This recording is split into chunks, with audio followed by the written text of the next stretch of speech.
नमस्कार मित्रांनो, ठरलं तर मग या मालिकेच्या येणाऱ्या पुढील भागामध्ये आपल्याला खूप मोठा ट्विस्ट पाहायला मिळणार आहे. या मालिकेमध्ये एक ना एक ट्विस्ट असे येत आहे ज्यामुळे आपल्याला मालिका बघण्यासाठी मालिका खिळवून राहत आहे. मधुभाऊ ही सायलीला तिच्या बालपणीचा फोटो दाखवतात तर सायली सांगू लागते की हा तर तन्वीचा फोटो आहे. त्यावर मधुभाऊ म्हणतात की नाही, माझ्याकडून चूक होऊ शकत नाही. मी तुम्हा दोघांना लहानपणापासून बघते. मी तुम्हाला लहानाचं मोठं केलंय आणि त्याच वेळी मी हा फोटोही काढला होता. तुझा फोटो आणि ते गाठोडं प्रियाच्या खोलीमध्ये होतं हेही मला तुला सांगायचं आहे. तर अर्जुनही तिथेच असतो आणि तो मधुभाऊंना सांगू लागतो की प्रिया खरंच खूप मोठा गेम खेळत आहे. त्यानंतर अर्जुन आता मधुभाऊंना विचारत असतात की सायली आणि प्रिया तुम्हाला कुठे भेटल्या होत्या. त्यानंतर आता 20 वर्षापूर्वीचा भूतकाळ मधुभाऊ अर्जुनला सांगतात.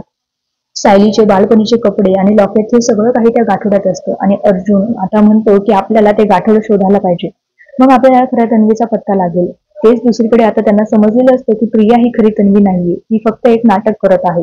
त्याचमुळे आता अर्जुन मधुभाऊंच्या मदतीने प्रियाचा भूतकाळ तपासू लागतात. नक्की प्रिया कुठून आली, तिचे खरे आई बाबा कोण आहेत, तो सगळ्यांचा आता तपास लावायला घेतो.